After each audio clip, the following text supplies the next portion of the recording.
20 साल पहले जब तालिबान ने अफगानिस्तान पर कब्जा किया था, तब पाकिस्तान ने इन तालिबानों की मदद से कश्मीर पर कब्जा करने की कोशिश कर रहा था। कहीं पाकिस्तान तालिबान के साथ मिलकर ये कोशिश फिर तो नहीं करेगा? एमिली, तुमने सुना पीएम मोदी ने इन तालिबानों के बारे में क्या कहा? जो आतंक के बलबूते साम्राज्य खड़ा करने वाली सोच रखते हैं, उनका अस्तित्व कभी स्थायी नहीं होता है। और भारत के कुछ मीडिया संस्था को मोदी विरोधी गोदी मीडिया कहते हैं। मोदी सरकार को समर्थन करने वाले जनता को भक्त कहते हैं। सारे मीडिया मोदी को क्यों सपोर्ट करते हैं? जब से हमारा भारत स्वाधीन हुआ तब से लेकर आज तक ऐसा कोई सरकार नहीं आया जो पूर्ण बहुमत से सरकार बनाए, पर एनडीए सरकार ने ये कर दिखाया नरेंद्र मोदी की वजह से। मोदी सरकार ने काम ही ऐसा किया कि भारत के जनता से लेकर लगभग देश के सारे मीडिया उनका फैन बन गए। मीडिया को गोदी मीडिया कहने का एक कारण है नोटबंदी। नोटबंदी से मोदी सरकार को अपार समर्थन मिला।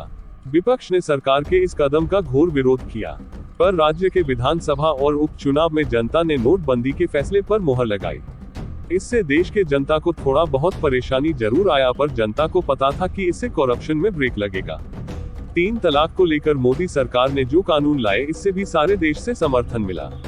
मोदी सरकार को देश की जनता से इतना प्यार मिला कि सारा भारत नरेंद्र मोदी के भक्त बन गए। एमिली, विपक्ष ने मोदी फैंस को भक्त कहकर कोई भूल नहीं की है। अगर मोदी जी के फैंस भक्त हुए तो मोदी जी उनके भगवान हुए।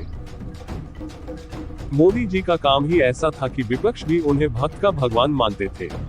विपक्ष तो उन्हें सीधे सीधे भगवान नहीं बुला सकते थे, पर उनके फैंस को भक्त तो बुला सकते। 29 सितंबर 2016 को भारतीय सेना ने पाकिस्तान अधिकृत कश्मीर में आतंकी ठिकानों पर सर्जिकल स्ट्राइक किया।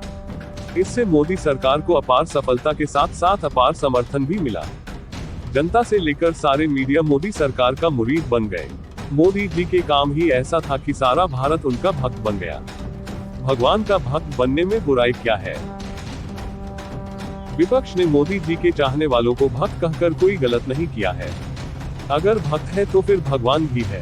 भगवान के अस्तित्व भक्तों की वजह से होता है। विरोधी ने मोदी सरकार के चाहने वालों को भक्त कहकर नरेंद्र मोदी को उन भक्तों का भगवान बना दिया है।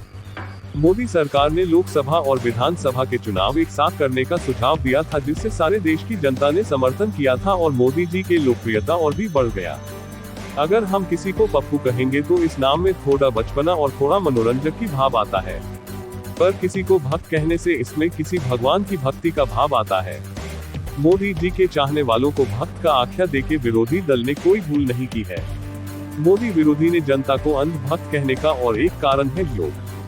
भारत ने जब संयुक्त राष्ट्र में 21 जून को अंतर्राष्ट्रीय योग दिवस मनाने का प्रस्ताव रखा, तब इसे 175 देश का समर्थन मिला। सच तो ये है कि मोदी भक्त सिर्फ भारत में नहीं है, बल्कि पूरे दुनिया में है। विपक्ष ने मोदी जी के चाहने वालों को भक्त या फिर अंधभक्त कहकर कोई गलत नहीं किया है। एमिली, कई ऐसे मौके आए एमिली जब सरकार को फैसले लेना आसान नहीं था।